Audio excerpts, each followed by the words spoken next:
بسم اللہ الرحمن الرحیم، لیکچر نمبر 48۔ آج انشاءاللہ ہم سورہ فجر پڑھیں گے اور 30ویں پارے کی یہ ایک لمبی صورت رہ گئی ہے، اس کے بعد ہماری صرف 2 صورتیں رہ جائیں گی اور ہمارا 30واں پارہ انشاءاللہ ختم ہو جائے گا۔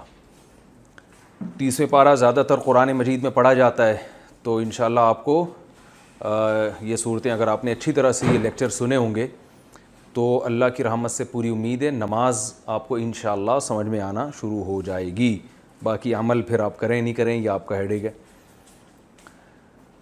بسم اللہ الرحمن الرحیم۔ والفجری، واو قسم کے لیے آتا ہے، میں نے بتایا کہ اس کی علامت یہ ہے کہ آخر میں اکثر زیر آ رہا ہوتا ہے۔ والفجری، قسم ہے فجر کی۔ فجر ایک وقت کو کہتے ہیں، کون سا وقت ہوتا ہے؟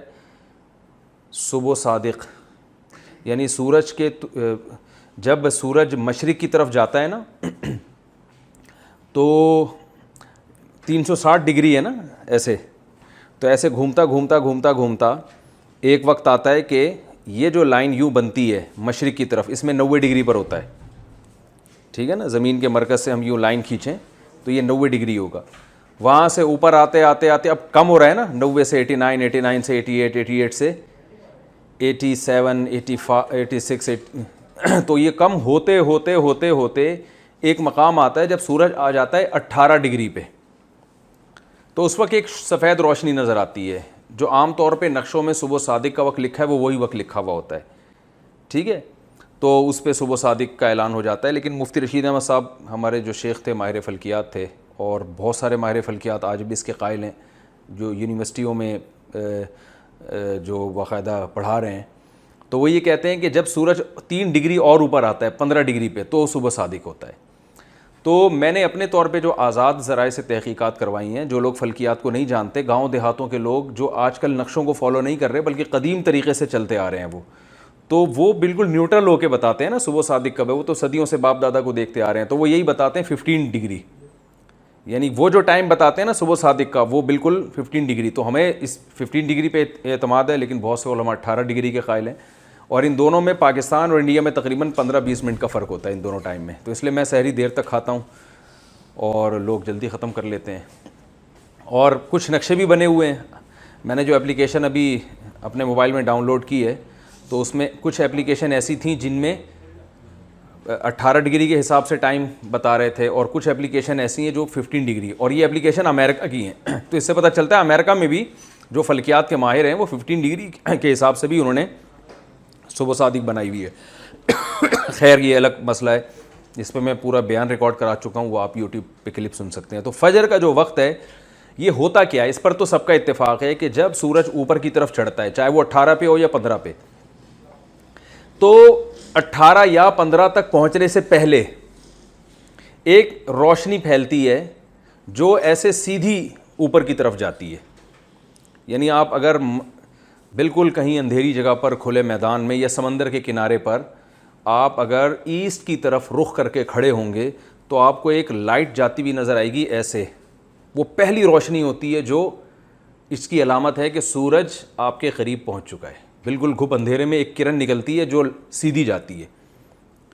تو جو حضرات کہتے ہیں 15 ڈگری پہ صبح صادق ہے، وہ کہتے ہیں یہ 18 ڈگری پہ یہ لائٹ آتی ہے، جس کو شریعت کی اصطلاح میں صبح کاذب کہا جاتا ہے، جھوٹی صبح، سمجھ رہے ہیں؟ یہ حقیقی صبح نہیں ہے، یہ ایک علامت ہوتی ہے کہ اب اوریجنل صبح شروع ہونے والی ہے۔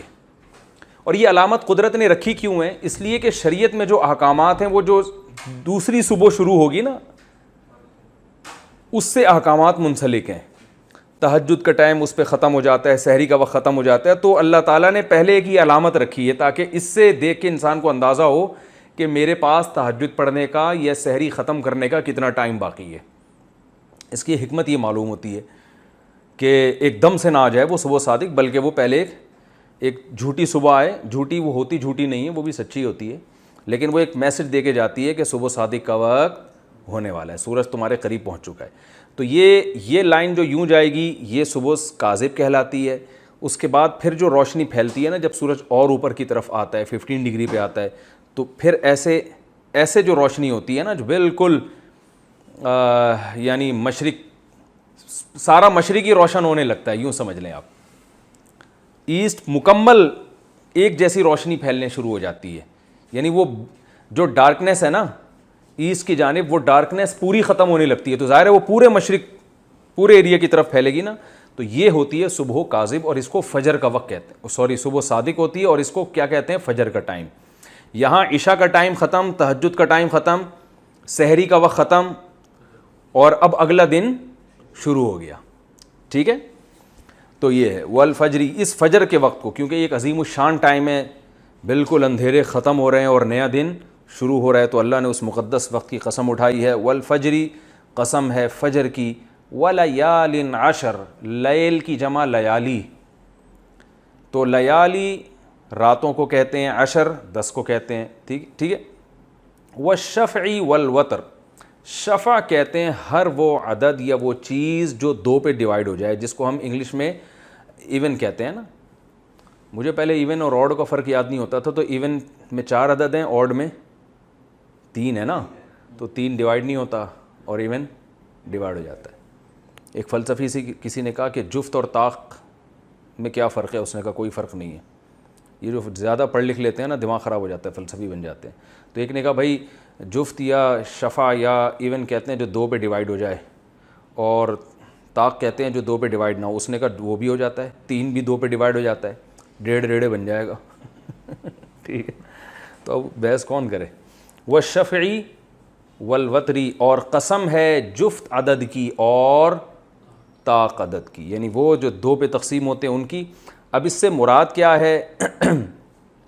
ظاہر ہے علماء نے کہا کہ ایک تو اچھا ولیال عشرین، 10 راتوں کی قسم، اس سے مراد ذی الحجہ کی 10 راتیں ہیں. جو ذی الحجہ، فرسٹ ذی الحجہ سے لے کر 10 ذی الحجہ تک کی 10 راتیں، یہ بڑی مقدس راتیں ہیں اسلام میں، اور ان میں عبادت کی بھی بڑی فضیلت ہے، روزے کی بھی بڑی فضیلت ہے. تو ان 10 راتوں میں سے 2 راتوں کو اللہ نے اور الگ کر دیا کہ جفت رات کی اور طاق کی. ایک قول تو یہ، یعنی 9 ذی الحجہ اور 10 ذی الحجہ. 10 جو ہے وہ شفع میں آ جائے گی، اور 9 کس میں آ جائے گی؟ وتر میں آ جائے گی. وتر عربی میں کہتے ہیں جو ڈیوائیڈ نہ ہو. وطر کو بھی وطر اس لیے کہتے ہیں کہ وہ 2 حصوں میں ڈیوائیڈ نہیں ہو سکتا، 3 رکعتیں ہوتی ہیں نا. والشفعی والوتری، اور شفع اور وتر کی قسم. واللیلی، اور رات کی قسم. اذا یسری، اذا کا معنی جب، یسری اصل میں تھا سارا یا یسریو، اس کا معنی ہے چلنا، سرایت کر گیا کہتے ہیں نا، یہ زہر اس میں سرایت کر گیا، چل گیا اس میں. تو یسری اصل میں تھا یسریو، تو وہ یا کو حذف کر دیا تو یسری بن گیا. اور رات کی قسم جب وہ چلنے لگے یعنی جانے لگے، یہ بھی ایک بڑا وقت ہوتا ہے جب رات جانے لگتی ہے. حل فی ذالک، کیا ہے فی ذالک، ان باتوں میں جو ہم نے فجر کی قسم اٹھائی، 10 راتوں کی قسم اٹھائی، جفت اور طاق کی قسم اٹھائی، اور رات کی قسم جب وہ جانے لگے، تو اللہ فرماتے ہیں حل فی ذالک، کیا ان چیزوں میں، قسم قسم ہے، لذی حجر عقل والوں کے لیے. لی کا معنی لیے، ذی حجر عقل والا. حجر عربی میں عقل کو کہتے ہیں. اصل میں ہجر عربی میں کہتے ہیں روکنے کو، ہا سے. ایک تو ہجر شاعروں کا ہجر ہوتا ہے نا، ہجر کی رات، وہ ہجرت سے ہے، وہ چھوڑنے کے معنی میں ہے. شاعر کہتے ہیں نا وصل اور ہجر، یہ شاعری جنہوں نے کو جانتے ہیں نا، تو ہجر کا معنی ہجرت سے، یعنی محبوب سے جدائی کا ٹائم، اور وصل کا معنی ملاقات کا ٹائم. تو وہ ساری زندگی شاعروں کی اسی میں اسی میں گزرتی ہے، وصال اور ہجر کی باتیں کرتے رہتے ہیں. تو یہ ہے ہجر. ہجر کسے کہتے ہیں؟ عقل. ہجر اصل میں روکنے کو کہتے ہیں. تو عقل بھی انسان کو غلط چیزوں سے روکتی ہے، وہ گٹکے مٹکے کھانے سے روکتی ہے انسان کو، بھائی غلط کام ہے. تو حل فی ذالک قسم لذی حجر، اللہ کہتے ہیں کیا ہے قسم ان چیزوں میں عقل والوں کے لیے.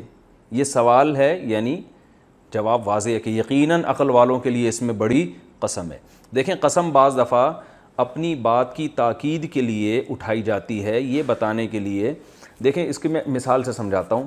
لوگ قسم اٹھا رہے تو مجھے میرے بچے کی سر کی قسم کہتے ہیں نا. اب اس کا کوئی مطلب ہے؟ کچھ بھی نہیں مطلب نہیں. مطلب یہ ہوتا ہے کہ میں جو بات کہہ رہا ہوں اتنی قیمتی بات ہے کہ میں اس میں اپنے بچے کی کھوپڑی کو لے کر آ رہا ہوں درمیان میں. ایک تو بچہ بڑا قیمتی، اور بچے کے جتنے بھی پارٹس ہیں پوری باڈی میں، ان میں سب سے قیمتی پارٹ کون سا ہے؟ کھوپڑی سب سے اہم ہے نا. بھائی کھوپڑی میں دوسرا بچہ لگ جائے گا، بچے میں دوسری کھوپڑی، ٹرانسپلانٹیشن جو ہوتی ہے نا، ہر چیز لگ جاتی ہے. کھوپڑی نہیں کسی کی اٹھا کے آپ کسی کو، کیونکہ اگر کسی کی کھوپڑی اٹھا کے لگا دی تو بندہ ہی چینج ہو گیا نا. تو اس لیے انسان نام ہی اس کھوپڑی کا ہے. ہر چیز چینج ہو سکتی ہے آپ، لیکن جب تک یہ کھوپڑی آپ کی ہے آپ ہیں. تو اس لیے وہ بچے کے سر کی قسم، ماں کی قسم، ماں کے دودھ کی قسم، یہ سب قسمیں کیا، یہ صرف بات میں جان پیدا کرنے کے لیے. تو قرآن مجید بعض دفعہ اس لیے قسمیں اٹھاتا ہے کہ بات میں کیا پیدا ہو جائے، جان. ایک تو اللہ کا کلام ویسے ہی جاندار، اوپر سے اللہ ایسی جگہوں ایسی چیزوں کی قسم اٹھاتے ہیں جو اللہ کی قدرت کی بہت بڑی دلیل ہے. تو فجر کا وقت ایک بہت بڑی دلیل ہے. پوری کائنات کا سسٹم کیا ہو رہا ہے، چینج ہو رہا ہے. اس وقت آپ کا پورا نظام چینج ہو رہا ہے، اندھیروں سے آپ روشنی کی طرف آ رہے ہیں. رات جب جانے لگتی ہے، پھر اللہ نے ایسی مقدس چیزوں کی قسم اٹھائی جس میں عظمت جس مادی اعتبار سے ہے اور روحانی اعتبار سے. مادی اعتبار سے جو عظمت کے ٹائم ہے یہ فجر اور رات جب جانے لگے، ٹھیک ہے نا، یہ یعنی ایک سائنسی لحاظ سے عظیم وقت ہے کائنات کے لیے کہ پوری چینج ہو رہی. اور روحانی اعتبار سے یہ جو 10 راتیں ہیں یہ مقدس ہیں کہ اس میں وقت عمل کی فضیلت کئی گنا بڑھ جاتی ہے. انہی میں ابراہیم علیہ السلام کو خواب آیا کہ وہ بچے کو ذبح کر رہے ہیں. انہی میں ابراہیم علیہ السلام نے بچے کو پھر 10 وہ لے کر گئے بچے کو ذبح کرنے کے لیے. تو اس لحاظ سے یہ تو اللہ فرماتے کیا ہے اس میں قسم عقل والوں کے لیے، یعنی اس کا جواب ہے کہ واقعی یہ بڑی مقدس چیزیں ہیں. تو یہ کن باتوں پر قسمیں اللہ نے اٹھائیں آگے اس کا جواب نہیں ہے. بھائی قسم جب اٹھائی جاتی ہے، میں اللہ کی قسم اٹھا کے کہتا ہوں، اور میں وقار بھائی کی قسم اٹھاتا ہوں، میں انس بھائی کی قسم. اچھا انسان کے لیے مخلوق کی قسم اٹھانا جائز نہیں ہے، یہ اللہ کے لیے تو جائز ہے، انسان کے لیے حدیث میں منع ہے. ہم نہیں اٹھا سکتے بچے کے سر کی قسم، اور ہمیں صرف اللہ کی قسم اٹھا سکتے ہیں. تو لیکن اگر قسم اٹھائے انسان تو آگے قسم کا جواب بھی ہوتا ہے نا. مثال کے طور پر آپ کہتے ہیں میں وقار بھائی کی قسم اٹھاتا ہوں. وقار بھائی کو تو میں اٹھا نہیں سکتا، ماشاءاللہ بہت لمبے ہیں، لیکن ان کی قسم تو یہ ہمارے وقار بھائی ہیں جو لوگ ویڈیو میں دیکھ رہے ہیں، بڑے لمبے ترنگے ہیں ماشاءاللہ، تو ان کو کوئی نہیں اٹھا سکتا، ان کی قسم اٹھائی جا سکتی ہے. تو میں کہہ رہا ہوں میں وقار بھائی کی قسم اٹھاتا ہوں، اور وقار بھائی کی قسم اٹھانے میں عقل والوں کے لیے عبرت ہے کہ یہ واقعی وقار بھائی اس قابل ہیں کہ ان کی قسم اٹھائی جائے. آگے میں کچھ اور بات شروع کر دوں تو آپ کہیں گے نا قسم کس بات پہ اٹھائی تھی، کیا کہنا چاہ رہے تھے، دعویٰ کیا ہے آپ کا. تو یہاں بھی قرآن نے دعویٰ نہیں کیا، بس قسمیں اٹھا کے چھوڑ دیں اور دعویٰ پر دلیل آگے بیان کر دی ہے کہ تم خود دعویٰ سمجھ جاؤ کیا ہے. وہ دعویٰ کی انداز ہے قرآن کا. اللہ نے فرمایا کیا اس بات میں قسم ہے عقل والوں کے لیے. اب اے اللہ قسم کیا ہے؟ اللہ فرماتے ہیں الم ترى کیف فعل ربک بعاد، کیا تو نے نہیں دیکھا کہ تیرے رب نے قوم عاد کے ساتھ کیا کیا. یعنی تو عاد کا واقعہ اٹھا کے دیکھ لے تو پھر تجھے میرے ذمہ یہ لازم نہیں ہے کہ اپنے دعوے کو میں واضح کروں. یہ جو پچھلی قوموں کو ہم نے تباہ و برباد کیا ہے، یہ تاریخ بتا رہی ہے کہ ایک دن حساب و کتاب کا آنے والا ہے، اور انسان کو ہم نے آزمائش کے لیے پیدا کیا ہے. یہ کائنات میں جو تغیر ہو رہا ہے نا، سورج نکل رہا ہے، غروب ہو رہا ہے، یہ صرف پیڑے کھانے کے لیے نہیں ہے. جو انسانیت کی اتنی زبردست خدمت ہو رہی ہے اور اتنی زبردست کائنات بنا دی، اندھیروں میں روشنیاں پھوٹتی ہیں، پھر اندھیرے ہوتے ہیں، پھر روشنی آتی ہیں، مقدس دن آ رہے ہیں جا رہے ہیں، صحیح ہے نا، مقدس راتیں آتی ہیں جاتی ہیں. تو یہ پورا جو ہم نے نظام بنایا ہے اس کے پیچھے کوئی مقصد ہے، اور وہ مقصد وہی ہے جو قوم عاد اور قوم سمود کو بتایا گیا، مگر انہوں نے اس مقصد کو فوکس نہیں کیا، بلکہ وہ اپنی دنیا داری میں لگے رہے. پیغمبر نے ان کو سمجھایا کہ تمہیں اللہ نے موت کے بعد زندگی دینی ہے، اعمال کا حساب و کتاب ہوگا. یہ باتیں ان کی سمجھ میں نہیں آئیں، تو اتنے طاقتور ہو کے بھی اللہ نے کیا کر دیا، ان کو تباہ و برباد کر دیا. تو مطلب یہ دنیا اصل نہیں ہے. تم جب اللہ تمہاری اتنی خدمت کے لیے اس کائنات کو لگا دیا تو تمہاری بھی کوئی ذمہ داری ہے، اور وہ ذمہ داری کیا ہے؟ اللہ کو راضی رکھنا، ایک اللہ پر ایمان لانا اور اس کی عبادت کرنا، اس کے حلال کو حلال اور حرام کو حرام سمجھنا، یہ ہے.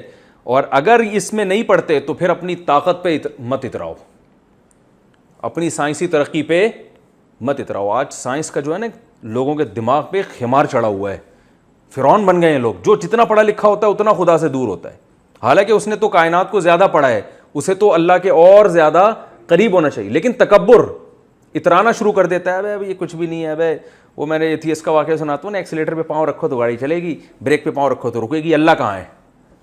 ایسی فضول قسم کی باتیں شروع کر دیتے ہیں. تو سب مادی چیزوں کو بنا لیا. تو اللہ فرماتے ہیں مادی ترقی قوم عاد اور قوم سمود کو بھی ہم نے دی تھی. کیسی دی تھی آگے آ رہا ہے. تو اس ترقی سے اترانے کی ضرورت نہیں ہے, 1 منٹ لگے گا, جھٹکا لگے گا, سب برباد ہو جائے گا.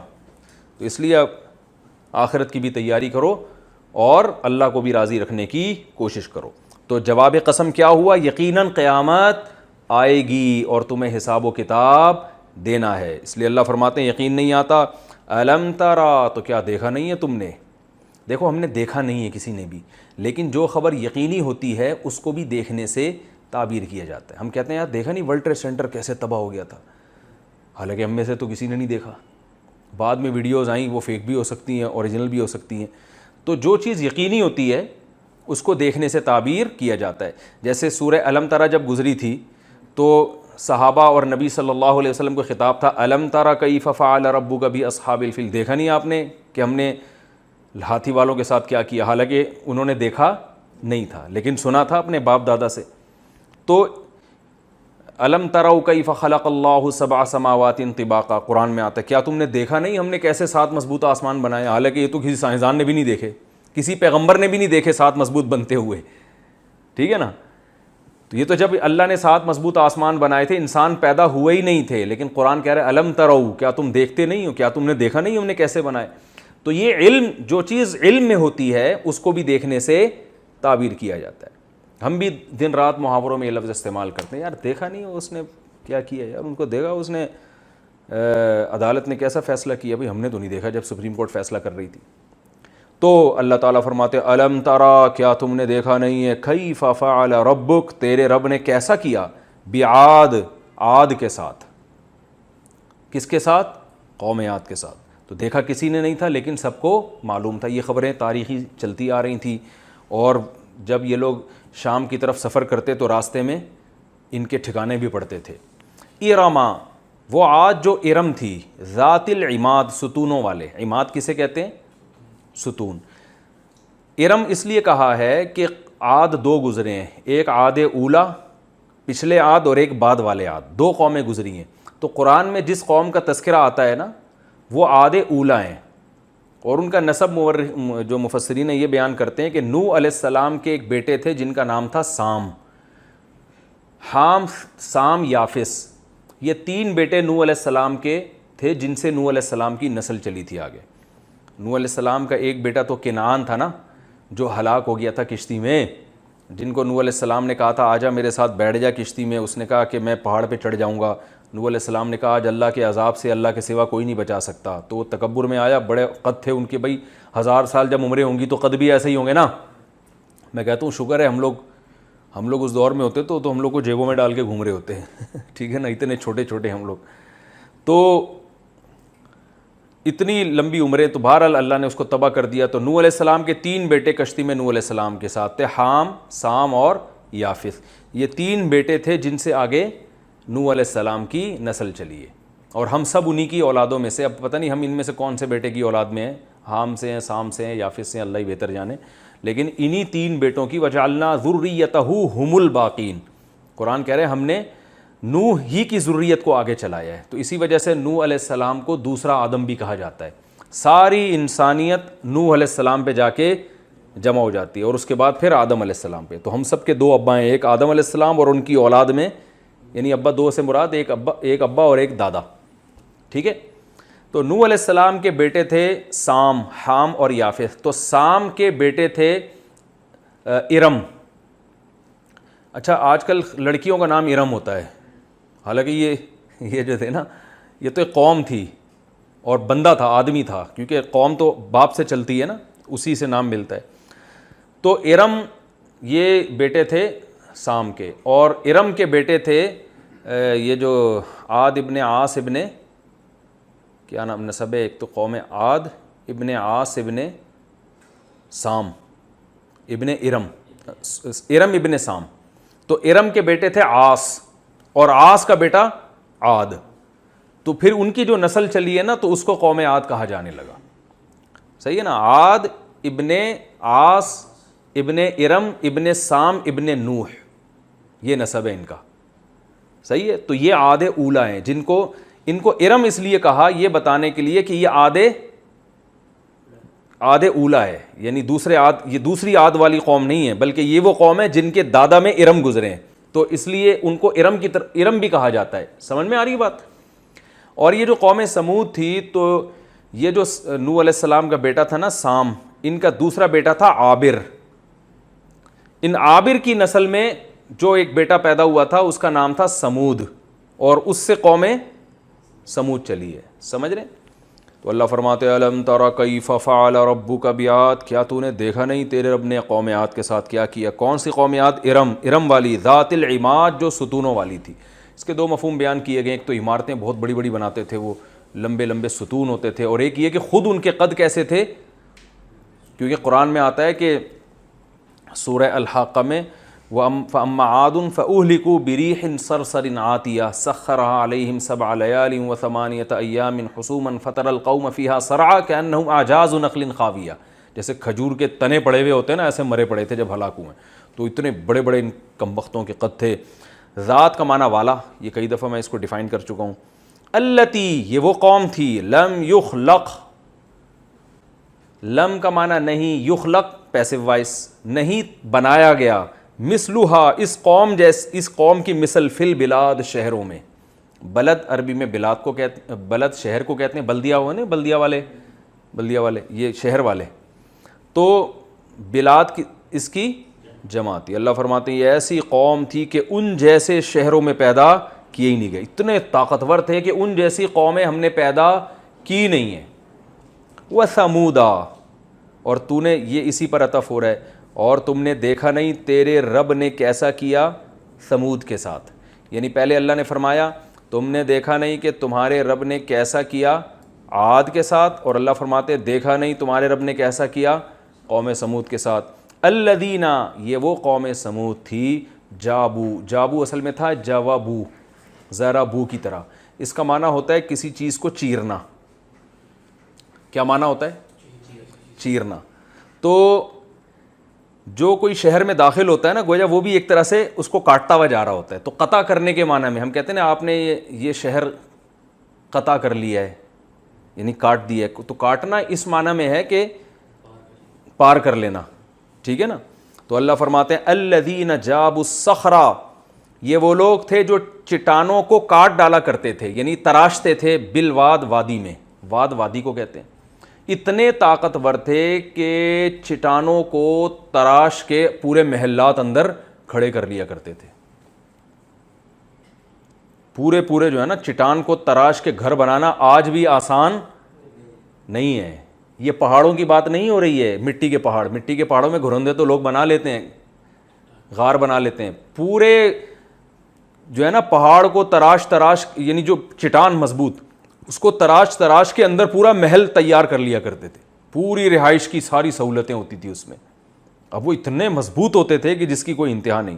تو اللہ فرماتے ہیں ایسے ترقی یافتہ لوگ تھے کہ یہ چٹانوں کو، جاب الصخرہ، چٹانوں کو پھاڑ ڈالا انہوں نے، تراش ڈالا، کاٹ ڈالا. جابو کا معنی کاٹنا، قطع کرنا بھی آتا ہے. تو کاٹ ڈالا انہوں نے چٹانوں کو، تراش ڈالا انہوں نے چٹانوں کو، بالواد، وادیوں میں. وادی کہتے ہیں دو پہاڑوں کا درمیانی حصہ، اس میں جو ہے نا وہ چٹانوں کو تراش کے محل تعمیر کر لیا کرتے تھے. وہ فرعون، اور تیرے رب نے کیسا کیا فرعون کے ساتھ. ذل اوتاد، وتد عربی میں کیل کو کہتے ہیں، ٹھوکنے والی کیل ہوتی ہے نا، اوتاد اس کی جمع آتی ہے. زی کا معنی والا، و فرعون، زی، زا، زو، ذات، یہ سب ایک ہی معنی میں. اور فرعون کے ساتھ تیرے رب نے کیسا کیا، ذل اوتاد، میخوں والا، کیلوں والا. اس کے دو مطلب بیان کیے گئے. ایک تو یہ کہ میخوں والا، یہ کنایا ہے.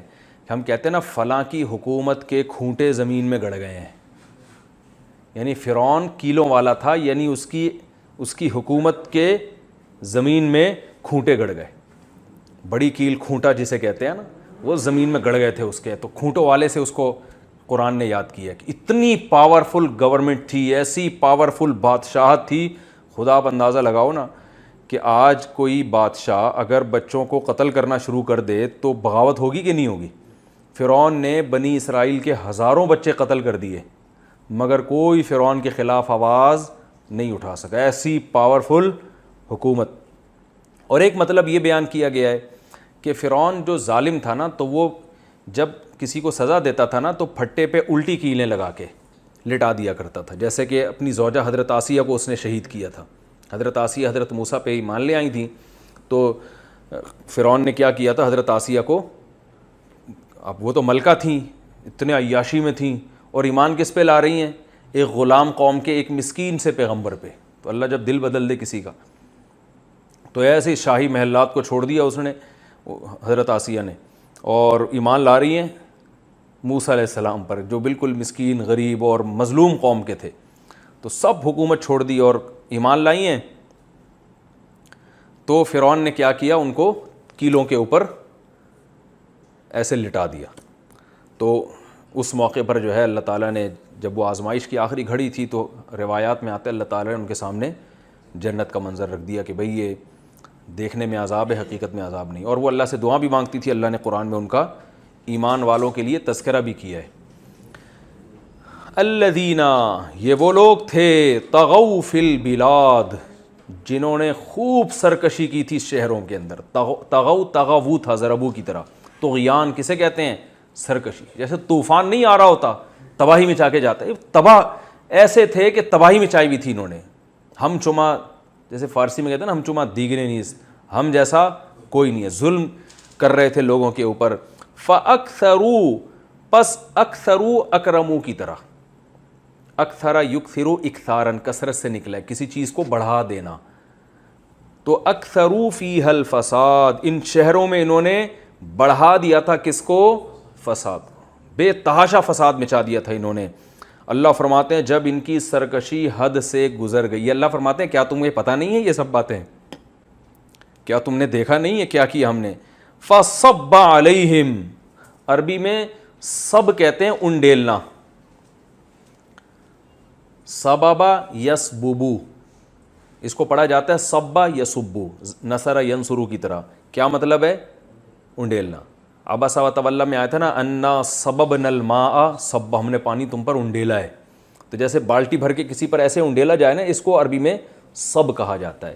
تو اللہ فرماتے ہیں فَصَبَّ عَلَيْهِمْ رَبُّكَ صَوْتَ عذاب, تیرے رب نے, صوت کہتے ہیں کوڑے کو, تیرے رب نے عذاب کا کوڑا ان پر انڈیل دیا. یہ قرآن کی بلاغت ہے. اللہ نہیں فرمایا ہم نے عذاب کا کوڑا مارا, بلکہ ہم نے کوڑے ان پہ کیا کر دیے؟ انڈیل دیے. بہت مارا اللہ نے ان کو, بہت پیٹا اللہ نے ان کو, بہت سخت عذاب میں ڈالا ان کو. کیوں؟ ان ربک, بے شک تیرا رب, لبالمرصاد, لام تاکید کے لیے, مرصاد کہتے ہیں گھاٹ, گھاٹ کو. یہ پہلے بھی میں بتا چکا ہوں. یہ لفظ کہاں آیا تھا؟ یہ لفظ کسی صورت میں آ چکا ہے, رصد سے نکلا ہے نا, رصد گاہ. میں نے کہا تھا رصد گاہ کو رصد گاہ کیوں کہتے ہیں؟ رصد, کہ وہ ماہر فلکیات اس میں ان جہنم کانت مرصادا, گھات میں بیٹھی ہوئی ہے جہنم. تو رصد گاہ سے میں نے بتایا تھا نا, جب ماہر فلکیات ستارے سیارے دیکھتے ہیں تو رصد گاہ کہتے ہیں اس کو. وہ ہر وقت نگہداشت کرتے رہتے ہیں کون سا ستارہ کدھر کو آ رہا ہے, کدھر سے جا رہا ہے. تو اللہ فرماتے ہیں بے شک تیرا رب, لبل, لام تاکید کے لیے, بی کا معنی ساتھ, لبالمرصاد, گھات میں ہے, گھات کے ساتھ ہے. یوں سنو, یہ با فی کے معنی میں بھی آتا ہے. کس میں ہے تیرا رب؟ گھات لگا کے بیٹھا ہوا ہے. یعنی نافرمان یہ نہ سمجھیں کہ ان کو ہم نے کھلی چھوٹ دے دی ہے, جو مرضی کرتے رہیں, ظلم کریں, جو مرضی کریں. ایسا نہیں ہے. تم پچھلی قوموں سے تمہیں اندازہ ہوگا کہ تیرا رب سب کی نگرانی کر رہا ہے. اور گھات کا لفظ اس لیے کہ گھات میں جو بیٹھا ہوتا ہے اچانک حملہ کرتا ہے, تو وہ پہلے موقع دیتا ہے سنبھلنے کا, حملہ کرتا ہے تو آپ کو نظر نہیں آتا وہ. تو اللہ فرماتے ہیں میں تمہیں نظر نہیں آ رہا, لیکن میں گھات میں بیٹھا ہوں, ایسے کوڑے برساتا ہوں جیسے میں نے قوم عاد اور قوم سمود پہ برسائے کوڑے. اللہ فرماتے ہیں فَأَمَّا الْإِنسان, میں تو یہ کر رہا ہوں, میں کس میں بیٹھا ہوں؟ گھات میں. لیکن آگے انسان کی حالت کیا ہے؟ وہ مستیوں میں گم ہے, اسے کوئی احساس نہیں ہے کہ آج کوئی اس کی نگرانی. میں آج ملیر کینٹ میں گیا تو جیسی گاڑی میرے ساتھ, جو وہاں جنہوں نے مجھے انوائٹ کیا تھا, جیسے ہی میری گاڑی کی اسپیڈ 40 سے اوپر, انہوں نے کہا ذرا اسپیڈ کم کر دیں, یہاں بہت سختی ہے, آرمی کا ایریا ہے, یہاں ٹریفک کے اصول کی بہت پابندی کی جاتی ہے. میں نے کہا اچھا بھائی, اب ہمیں تو عادت ہے گاڑی بھگانے کی, تھوڑی تھی اوپر جاتی پھر ہم نیچے لے آتے. اب بڑی تمیز سے چلا رہے ہیں نا.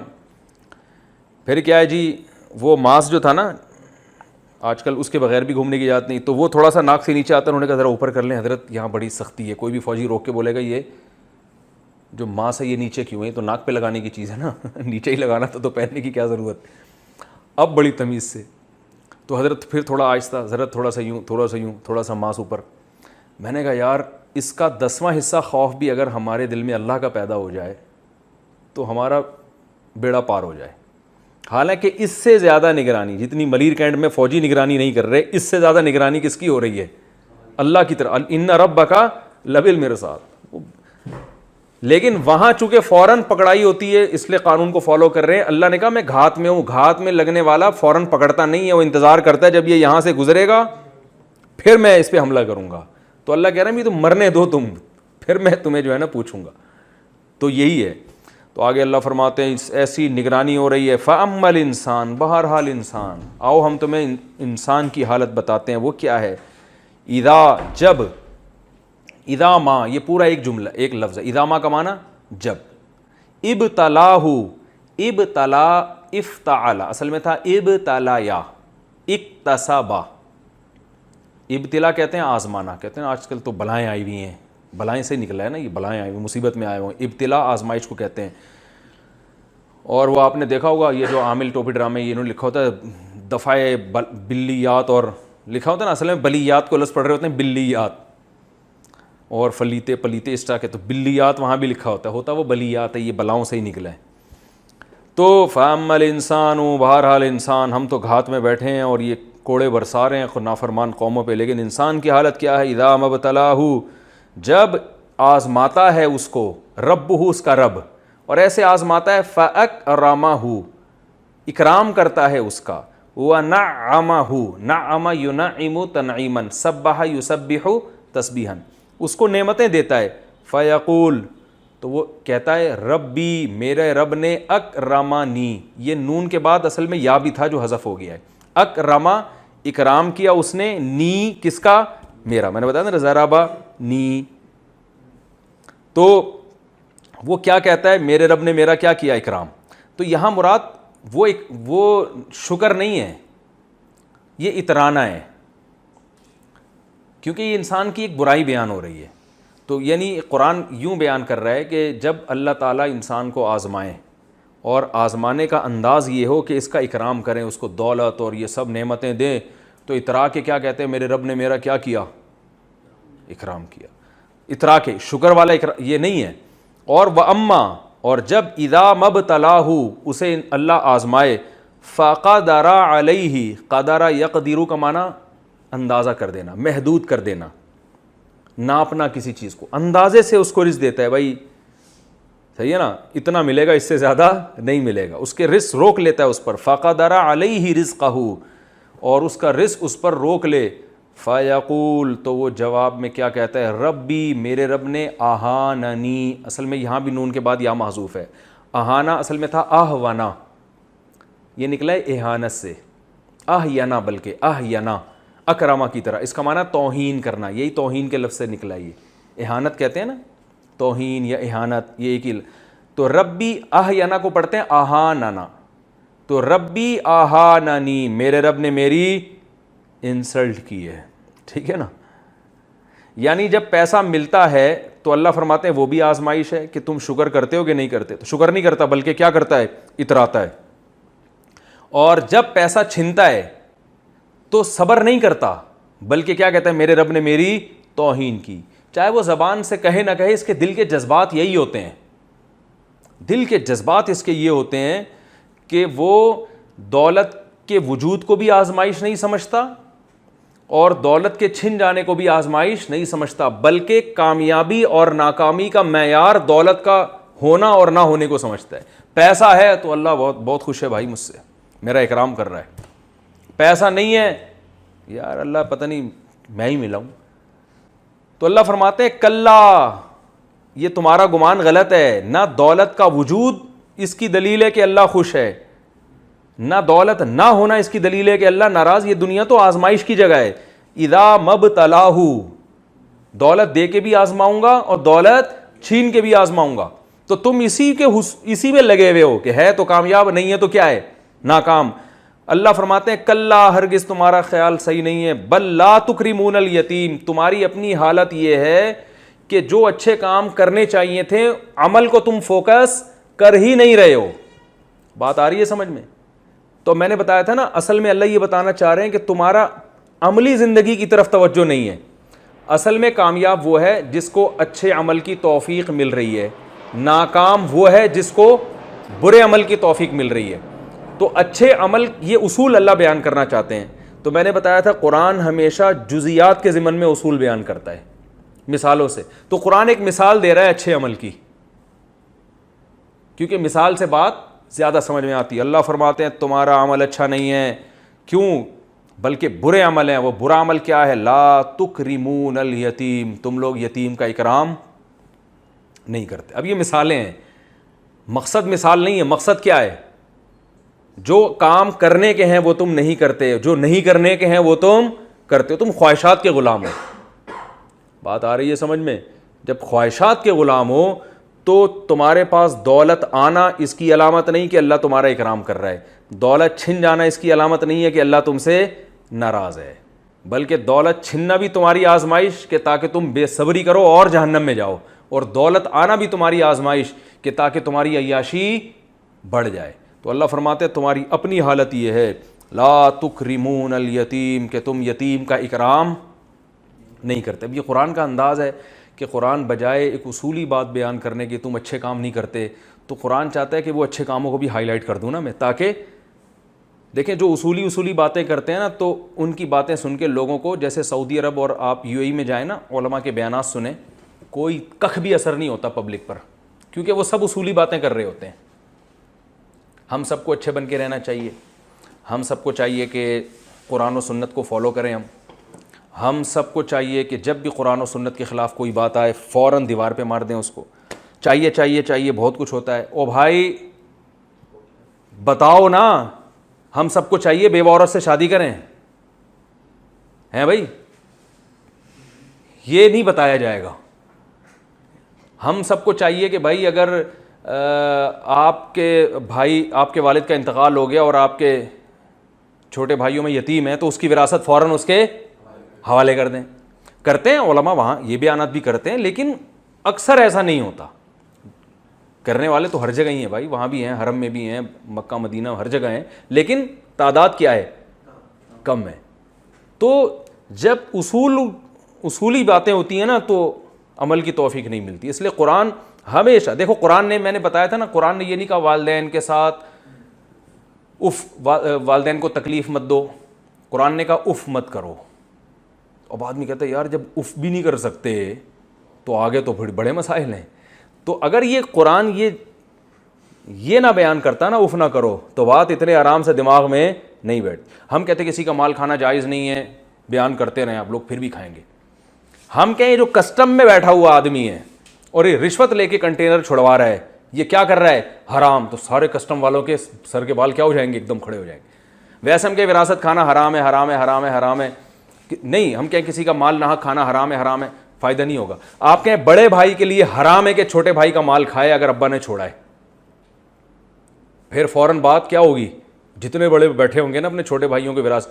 ہم اگر یوں کہیں گے بھائی پر لازم ہے کہ ابا کے کوئی انتقال کو 1 سال ہو گیا تو بہن کو پوری وراثت ہینڈ اوور کر دو, اس کی وراثت کھانا آپ کے لیے حرام ہے, جائز نہیں ہے. تو اس لیے قرآن جزیات کو فوکس کرتا ہے, لیکن مراد اس سے کیا ہوتی ہے, پورا دین. تو اللہ نے فرمایا بل لا تکرمون الیتیم, بلکہ تمہاری حالت یہ ہے کہ تم یتیم کا اکرام نہیں کرتے. اس سے بڑی فضیلت ثابت ہوتی ہے, کیونکہ قرآن نے اچھے کاموں کی ابتدا میں پہلے نمبر پہ کس کو ذکر کیا, یعنی انسان کو اچھا بننے کے لیے سب سے پہلے ضروری ہے کہ وہ یتیموں کا اکرام خیال رکھنے سے اوپر کی چیز ہے. پڑھیں گے, یہاں تک چل رہی تھی آیت نمبر 36 ہے, بہت چھوٹے چھوٹے لکھا ہوا ہے اس میں. کلا بل لا تکرمون الیتیم, میں اس کو ہائی لائٹ کر دیتا ہوں.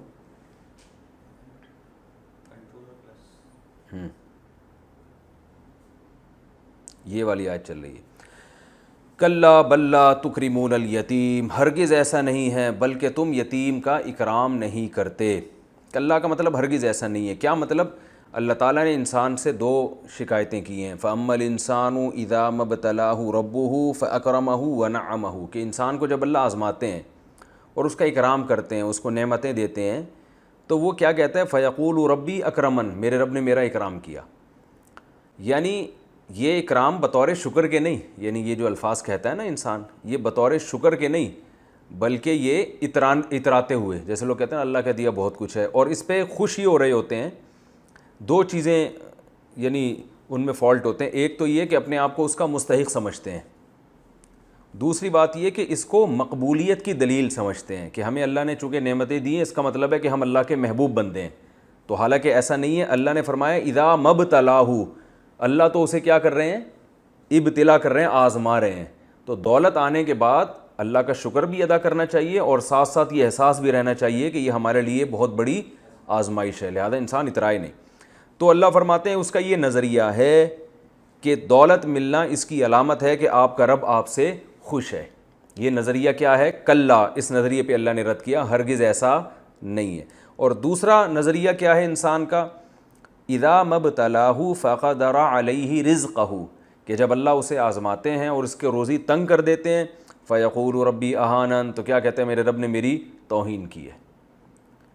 یعنی وہ غربت کو اور آزمائشوں کو کیا سمجھتا ہے کہ اللہ راضی نہیں ہے لہذا مجھے رسوا کر رہا ہے۔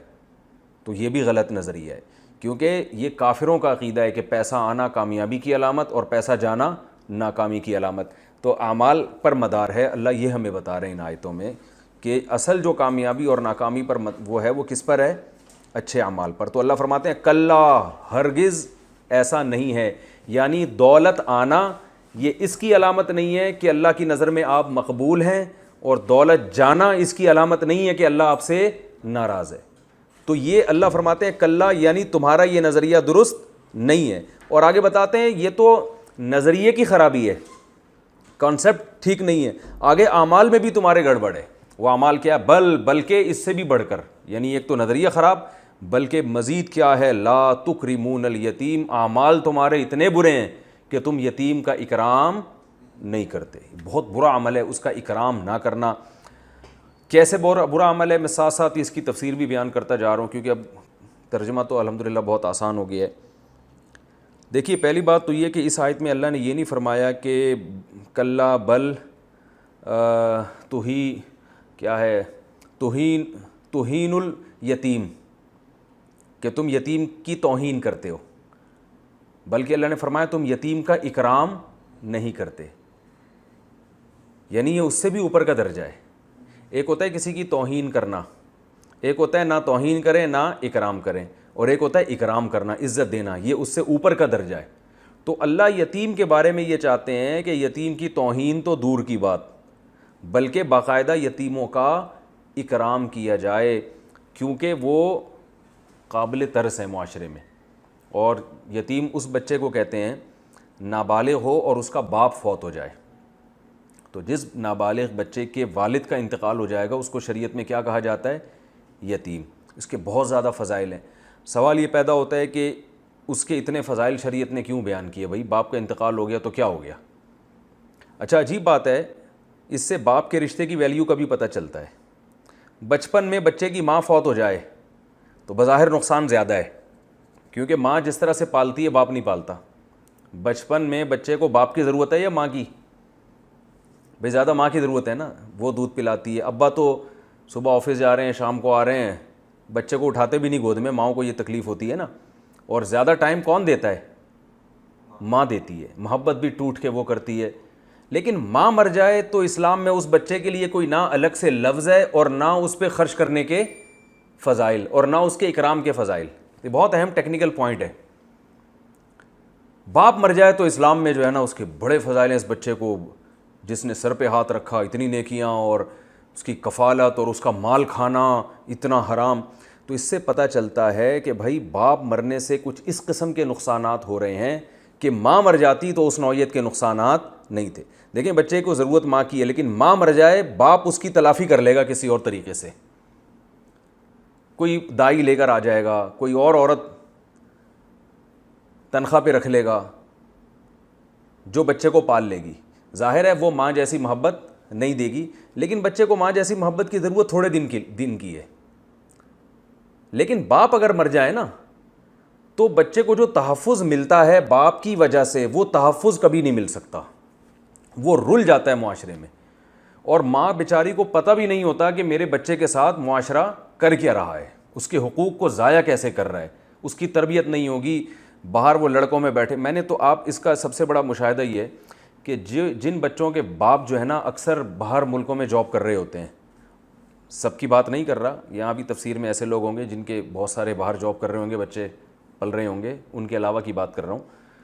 تو جن بچوں کے باپ باہر جاب کر رہے ہوتے ہیں اکثر وہ بچے بگڑ جاتے ہیں, ان کی تربیت نہیں ہو پاتی. یہ تو میں نے اپنی زندگی میں اپنی آنکھوں سے دیکھا ہے, بچے بگڑ جاتے ہیں. ماں نہیں کنٹرول کر سکتی, اسے باہر کی چالاکیوں کا پتہ نہیں ہوتا, وہ خود بیچاری بیوقوف بن جاتی ہے. ماں کی محبت میں تو شبہ نہیں کیا جا سکتا, لیکن ماں کا سایہ جو تحفظ بچے کو چاہیے نا جس قسم کا, وہ جیسا باپ دیتا ہے ویسا ماں دے نہیں سکتی. اس کے پاس اللہ نے اس کو یہ اختیارات اور قوت دی نہیں ہے.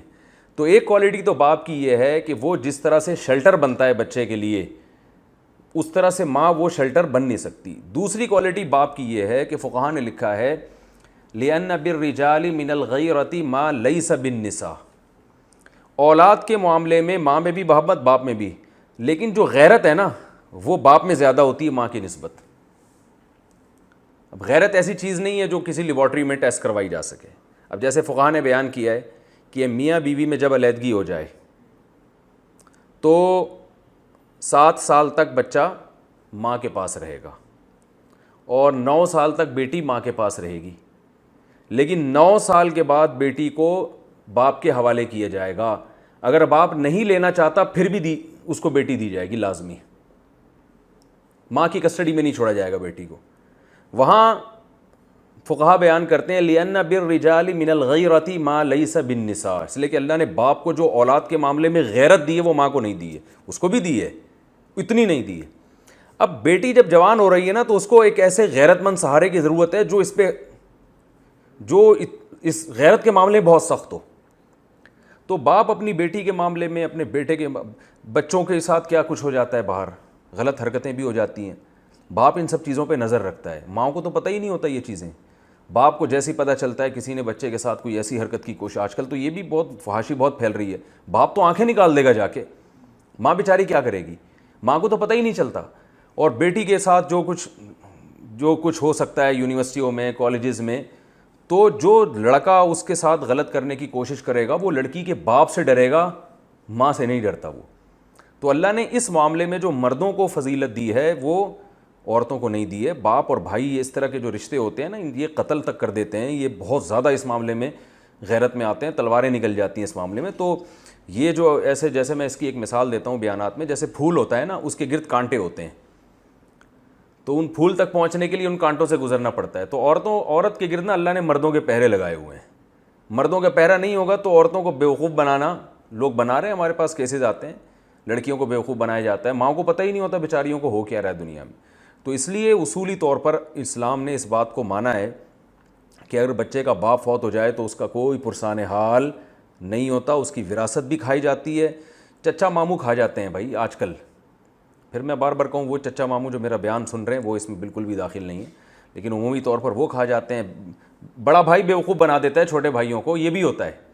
بعض دفعہ یہ ہوتا ہے بڑا بھائی ہے نا, باپ کا انتقال ہو گیا تو اس کے اب چھوٹے بھائی سارے اس کی کسٹڈی میں آ گئے, تو وہ اس میں وہ والا مادہ نہیں ہوتا. عام طور پر بہت کم ہوتے ہیں بڑے بھائی جو واقعی باپ بن کے دکھائیں, لیکن جہاں وہ ویسے تو چھوٹے بھائی کو اولاد کی طرح پالیں گے, لیکن وراثت کے معاملے میں کیا کرتے ہیں وہ کہ اکثر دیکھا ہے ہم نے کہ بڑا بھائی سارے کاروبار پہ قبضہ کر لے گا, چھوٹے بھائیوں کو بھی بیوقوف بنا دے گا. اس میں تو بڑے جھگڑے ہوتے ہیں اور بہت مسائل کھڑے ہوتے ہیں. چھوٹے بھائیوں کو بیچاروں کو پتہ ہی نہیں ہوتا ہمارے ابا کی وراثت گئی کہاں, وہ ان کو اعتماد میں نہیں لیتا. تو اس لیے اللہ نے بڑا حق بیان کیا کہ بھائی یتیم کا پوچھنے والا کوئی بھی نہیں ہے. جو قدرت نے جس کو سرپرست بنایا ہے نا اس معاملے میں وہ باپ کو بنایا ہے. تو اس لیے اسلام میں یتیم کے بہت فضائل ہیں, کیونکہ جو باپ بچپن میں مر جائے تو اس بچے کا کوئی پوچھنے والا نہیں ہے. میں نے اپنی زندگی میں دیکھا ایک صاحب اپنے بچوں کو, 2 چھوٹے چھوٹے پیارے بچے تھے, لے کر آیا کرتے تھے, ان کو نماز پڑھاتے, اپنا بہت اچھی تربیت ہو رہی تھی. ہارٹ اٹیک سے وہ صاحب مر گئے.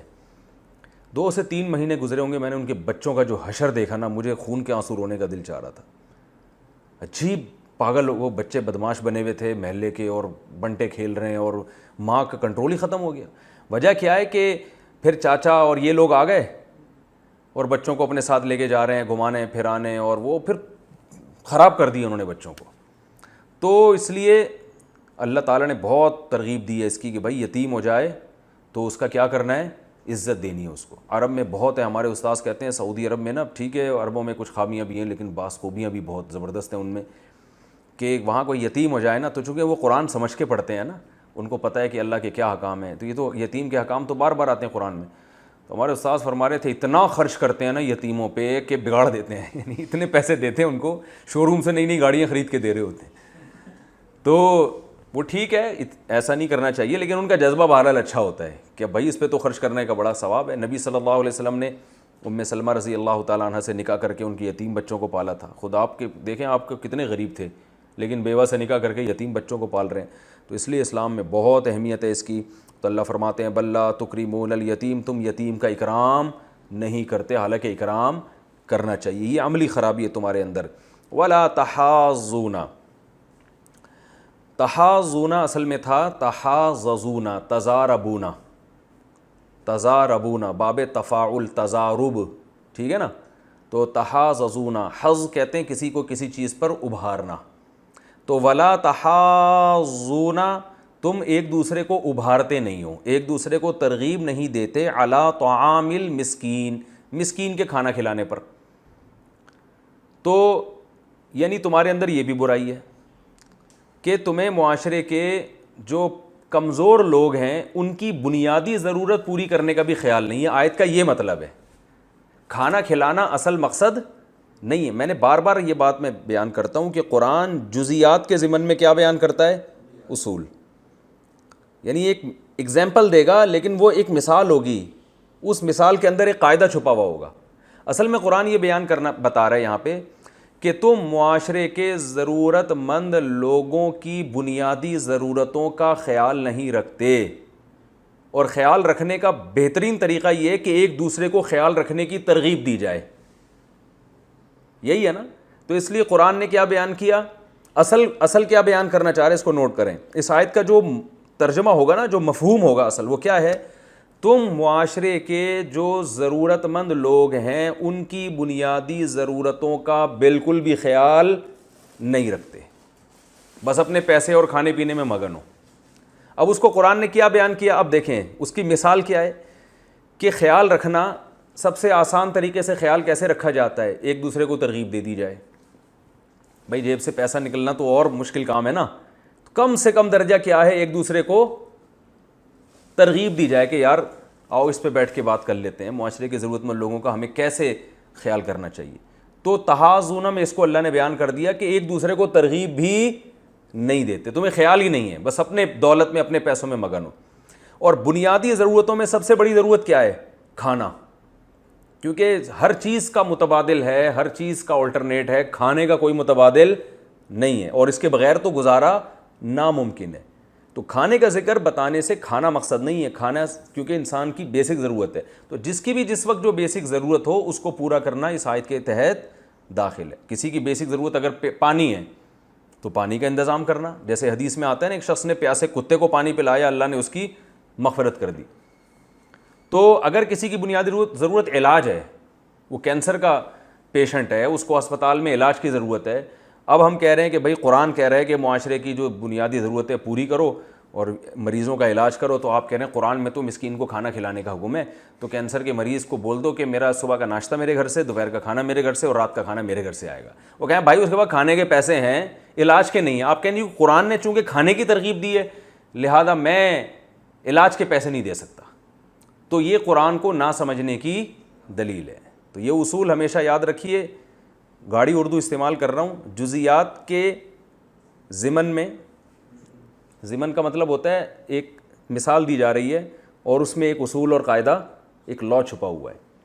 تو اور وہ لا کیسے چھپا ہوا ہے یہ بھی میں نے بتا دیا کہ مسکین ایک معاشرے کا ضرورت مند ہوتا ہے، اور طعام یعنی کھانا اس کی بنیادی ضرورت ہے، اور ایک دوسرے کو ترغیب دینا یہ اس کے خیال رکھنے کا سب سے آسان ترین طریقہ ہے۔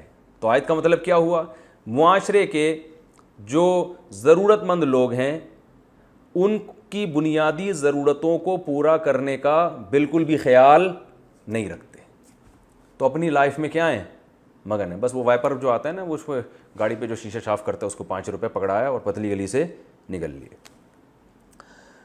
وَتَأْكُلُونَ التُّرَاثَ أَكْلًا لَمًّا، کیسی پیاری آیتیں، دیکھو یہ اس معاشرے میں نازل ہو رہی ہیں اور اس یتیم پر نازل ہو رہی ہیں جو نہ لکھنا جانتے تھے اور نہ پڑھنا۔ ایسی اخلاقی تعلیمات دنیا میں کسی کے باپ کے پاس بھی نہیں، معذرت کے ساتھ تفسیر میں ایسے الفاظ استعمال نہیں کرنے چاہیے، لیکن حقیقت ہے کسی مذہب کے پاس ہیں یہ تعلیمات؟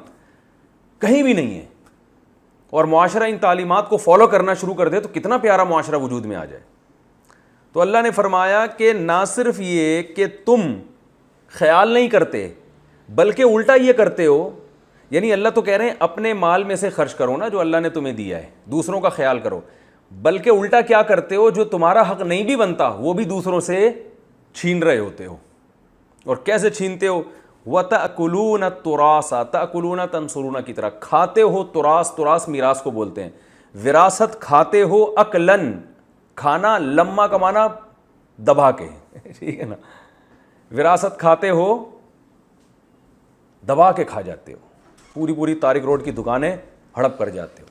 آپ کہہ سکتے ہیں میں نے تو تھوڑی سی کھائی ہے، ہو سکتا ہے بھائی کوئی صاحب سن رہے ہو بیان کہہ رہے ہیں میں نے تو بہن کے صرف 1 لاکھ روپے کھائے تھے، باقی تو سارے ادا کر دیے تھے، جبکہ اللہ کیا فرماتے ہیں؟ تم کھاتے ہو دبا کے۔ تو اصل بات یہ ہے کہ دیکھیں جو حرام کھاتا ہے نا وہ تھوڑا اور زیادہ نہیں دیکھتا، جس نے تھوڑا کھایا ہے نا اس کو موقع تھوڑے کا ملا ہے، زیادہ کا ملتا تو وہ کیا کرتا؟ زیادہ کھا لیتا۔ اس لیے اللہ نے وہ بات ذکر کی ہے جو معاشرے میں رائج ہے، کھائی تھوڑی، اس کو کہتے ہیں قید اتفاقی۔ اتفاقی شرط کا مطلب یہ ہوتا ہے یہ شرط بطور شرط کے نہیں ہے، یعنی یہ اعتراض کے لیے نہیں ہے کہ تم تھوڑا کھاتے ہو یا تم زیادہ کھاتے ہو یعنی تھوڑا نہیں کھاتے، یہ مطلب بتانے کا مقصد یہ ہے کہ معاشرے میں ہو یہ رہا ہے کہ زیادہ ہی کھائی جاتی ہے۔ اگر کوئی تھوڑا کھا رہا ہے نا وہ اس لیے کھا رہا ہے کہ اس کو زیادہ کھانے کا موقع ملا نہیں ہے۔ اللہ تعالیٰ فرماتے ہیں وَتَأْكُلُونَ التُّرَاثَ، اور تم وراثت کھاتے ہو، اکلا لما، ایسا کھانا، عقل کہتے ہیں کھانے کو، لما طبیعت سے کھاتے ہو خوب۔ اور وجہ کیا ہے؟ وَتُحِبُّونَ الْمَالَ، تحب احبا اصل میں تھا احبابا، اکرما کی طرح، ادھر توجہ، اکرما، اور تحببو یحببو یکرمو کی طرح، تو احبابا کو احبا پڑھتے ہیں، اور یحببو کو یحبو، اور تحببو کو تحبو، اور تحببونا تکرمونا کی طرح اس کو تحبونا۔ اور تم محبت کرتے ہو مال سے، حبن ایسی محبت جمع بھی بہت زیادہ، مال سے بھی تمہیں تھوڑی محبت نہیں ہے، دنیا کو مسافر خانہ نہیں سمجھتے، بہت زیادہ محبت ہے۔ تو یہ بہت زیادہ مال سے محبت کرنا بھی شریعت میں اچھا کام نہیں ہے، چونکہ اس لیے زیادہ محبت کی اجازت نہیں ہے کہ یہ دنیا مسافر خانہ ہے، اور اسی کا اگلی آیتوں میں ذکر ہے۔ کیونکہ ہم بال سے بہت زیادہ محبت کرتے ہیں، اس لیے کہ ہمیں بہت، میں نے بیان میں بتایا تھا نا کہ ہم کسی کا مکان دیکھ رہے ہوتے ہیں، اس کو دیکھ کے رش کرتے ہیں، مکان میں رہنے والے کو نہیں دیکھتے کہ یار اس کی ہڈیاں دیکھو، یہ کیا اس بیچارے کی زندگی ہے اور کتنے دن میں زندہ رہے گا، ایک پل کا بھروسہ نہیں ہے۔ تو انسان اپنے آپ کو نہیں دیکھ رہا ہوتا کہ میری زندگی کتنی ہے، جس گھر میں رہتا اس کو اس کی جو ہے نا مضبوطی کو، اور اس میں اتنا بنیادوں میں سریا ڈلا ہے اور اتنی موٹی دیواریں، ان کو دیکھ کے کیا ہو رہا ہوتا ہے؟ خوش۔ تو اللہ فرماتے ہیں تم مال سے محبت، اور یہ مال سے محبت ہی انسان کو ان برائیوں پہ اکساتی ہے کہ یتیم کا مال کھانا، اس کا اکرام نہ کرنا، وراثت ہڑپ کر دینا۔ جب انسان قناعت پسند ہوتا ہے، بھائی جتنا اللہ دے دے بس اس پہ گزارا کرنا ہے، اور کم ہو گیا تو بھی گزارا کریں گے، زیادہ دے دیا تو بھی اللہ کی نعمت ہے، تو پھر یہ حالت نہیں ہوتی۔ آگے اللہ فرماتے ہیں کلا، ہرگز ایسا نہیں ہے، یعنی تم جو مال سے محبت کرتے ہو، گویا تم بزبان حال یہ بتا رہے ہو کہ دنیا ہمیشہ رہے گی اور یہ سب اسی طرح چلتا رہے گا نظام، تو اللہ فرماتے ہیں کلا، ہرگز ایسا نہیں ہے۔ اذا دکت الارض دکن دکا، جب کوٹ دیا جائے گا، دکا اصل میں تھا دوکی کا، زوریبا کی طرح، دکا کا یا دکوکو، اس کا معنی ہوتا ہے کسی چیز کا کوٹنا، تو دکا کا ضربہ کی طرح، تو اس کو پڑھتے کیا ہیں؟ دکا، اور دکا اصل میں تھا دوکی کا۔ تو اذا دکت الارض، جب کوٹ دیا جائے گا زمین کو، توڑ پھوڑ دیا جائے گا زمین کو، دکن دکا، دکن بھی تاکید کے لیے، پھر دوبارہ دک، دک میں نے کوٹنا، یعنی بہت زیادہ کوٹ دیا جائے گا زمین کو. وجاء ربک، اور آئے گا تیرا رب، والملک، اور فرشتے، صفن صفا، صف بنا کر، صفن صفا مکمل، یعنی فرشتے بھی صفوں میں کھڑے ہوں گے. اچھا یہ بھی ایک علمی نکتے کی بات ہے کہ اس فرشتوں کے بارے میں بھی قرآن میں آتا ہے کہ جب اللہ کی حمد و ثنا کرتے ہیں صفیں بنا کے. نبی صلی اللہ علیہ وسلم جب نماز کے لیے آتے تو بعض دفعہ آپ فرماتے صحابہ سے، الا تصفون کما تصف الملائکہ، تم ایسے صفیں نہیں بناتے جیسے فرشتے بناتے ہیں. تو فرشتے کیسے بناتے ہیں؟ بالکل مل مل کے کھڑے ہوتے ہیں، تو تم بھی ایسے مل مل کے کھڑے ہو جاؤ. تو اس سے پتہ چلتا ہے اسلام کے مزاج میں ڈسپلن ہے. آج تو دنیا میں سب سے زیادہ پھوڑ ہوگا نا، جس کی بیٹھے تو شلوار کا ناڑا لٹک رہا ہے، چلنے کی تمیز نہیں، کوئی ڈسپلن ہی نہیں ہے، اس کو سمجھتے ہیں لوگ ماشاءاللہ بہت پہنچے ہوئے بزرگ ہیں، بہت نیک آدمی ہے، اس کو تو کچھ ہوش ہی نہیں ہے دنیا میں. وہ ٹھیک ہے، میں کسی کا ناڑا خدا نخواستہ لٹک رہا ہوں تو میں یہ نہیں کہہ رہا کہ وہ برا آدمی ہے. ایک مثال، میری مثالیں اسی ٹائپ کی ہوتی ہیں معذرت کے ساتھ. تو یہ کیونکہ ہمارے ہاں ایسا ہو گیا ہے دینداروں کے، تو یہ سادگی ہے. بعض دفعہ انسان دنیا سے بے رغبتی کی وجہ سے بھی ہوتا ہے، اس کو کسی چیز کا ہوش ہی نہیں ہوتا. تو وہ اس لیے نہیں کہ ڈسپلن کی کمی ہے اس میں، وہ تو چلے ٹھیک ہے اچھی بات ہے، لیکن نارملی ہمارے ہاں بد نظمی کو کیا سمجھا جاتا ہے؟ کمال. آپ کسی کو چندہ دے کے رسید مانگ لیں، اس کو غصہ آ جائے گا، کیا مجھ پہ اعتماد نہیں ہے؟ کیا مجھ سے رسید مانگ رہے؟ بھائی ایک نظم ہے نا، کوئی آپ کی این جی او ہے، کچھ ہے تو آپ کیوں رسید نہیں ہے؟ تو اور اگر نہیں ہے تو پہلے بتاؤ بھائی کہ رسیدوں کا سسٹم ہی نہیں ہے کیونکہ این جی او نہیں ہے. ایک مثال دے رہا ہوں میں. تو معاملات میں بالکل صفائی نہیں ہے، ڈسپلن نہیں ہے. تو صفوں میں نبی صلی اللہ علیہ وسلم کس قدر اہتمام کیا کرتے تھے کہ یعنی جب صفیں تیار ہو جاتی نا تو آپ صلی اللہ علیہ وسلم چلتے تھے صفوں میں، دیکھتے تھے کہ کسی کا سینہ یا پیٹ آگے تو نہیں نکلا ہوا. تو مشہور واقعہ، ایک صحابی کو آپ صلی اللہ علیہ وسلم نے ایسے نوک لگائی تو انہوں نے کہا میں بدلہ لوں گا، ٹھیک ہے نا، آپ نے مجھے نوک لگائی ہے اس کی تلوار کی، تو انہوں نے کہا کہ میں تو بدلہ لوں گا. آپ نے فرمایا ٹھیک ہے. تو آپ صلی اللہ علیہ وسلم نے اپنے پیٹ کھولا تو انہوں نے بوسہ لے لیا آپ صلی اللہ علیہ وسلم کے پیٹ کا. تو وہ بھی یہی واقعہ ہوا تھا، صف کو پیچھے کرنے کے لیے آپ نے ایسا کیا تھا. تو آپ صلی اللہ علیہ وسلم بہت زیادہ، حالانکہ تھوڑی دیر کی نماز ہے، لیکن بھائی جب لائن سیدھی ہونی چاہیے. لائن کیا ہونی چاہیے؟ سیدھی. ٹیڑھی میڑھی لائن اسلام میں قبول نہیں ہے. لائن ہے تو سیدھی ہو، ٹیڑھی میڑھی نہیں، اور فاصلہ نہ ہو، تمیز سے کھڑے ہو سارے کے سارے. تو اسلام میں ڈسپلن کی بہت زیادہ اہمیت ہے. تبھی نمازوں کے بھی اوقات ہیں. ایسے نہیں کہ فجر آپ ظہر میں پڑھ لیں، ظہر کسی بھی وقت پڑھ لیں، ایسا نہیں ہے. نمازوں کی ٹائمنگ ہے تو ہر چیز کا. تو اللہ فرماتے ہیں قیامت کے جب بھی حساب ہوگا نا تو بھی فرشتے لائن سے کھڑے ہوں گے، ٹھیک ہے نا. اب یہ چیزیں غیر مسلموں نے ہم سے لے لی ہیں، وہ سارا ڈسپلن وہ فالو کر رہے ہیں، اور ہم سمجھتے ہیں کہ چونکہ غیر مسلم نظم و ضبط کے ساتھ چلتے ہیں لہذا ہم سمجھتے ہیں شاید یہ شیطان نے ان کو سکھایا ہے، ٹھیک ہے نا، اور یہ چونکہ شیطان کو فالو کرتے ہیں لہذا یہ شیطانی کام ہے. مولانا رشید تھانوی رحمہ اللہ نے غالباً ایک واقعہ لکھا ہے یا کسی اور بزرگ نے کہ ایک انگریز انڈیا میں مسلمان ہوا. پرانی بات ہے، جب بر صغیر پر انگریزوں کی حکومت تھی. تو مسلمان ہوا نا تو اس نے کیا کیا، مسجد کا وضو خانہ دیکھا بہت گندا ہے تو اس نے صفائی شروع کر دی. تو ایک نمازی نے کہا یار مسلمان تو ہو گیا مگر انگریزوں والے کام نہیں چھوڑے اس نے، ٹھیک ہے، مسلمان تو ہو گیا مگر کام وہی انگریزوں والے اس کے. تو یہی ہمارا حال ہے. وَجَاءَ رَبُّكَ وَالْمَلَكُ صَفًّا صَفًّا، اور تیرا رب اور فرشتے آئیں گے صف بستہ ہو کے.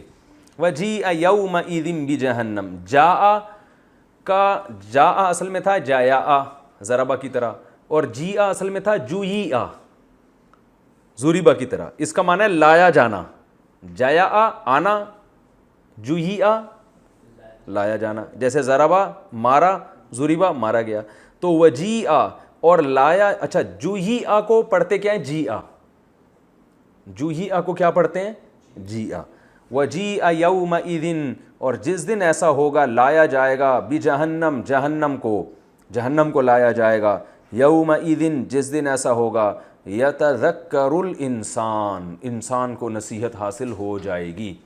تذکر تفعل باب ہے، تکلف والا، اس کا معنی نصیحت کا حاصل ہونا.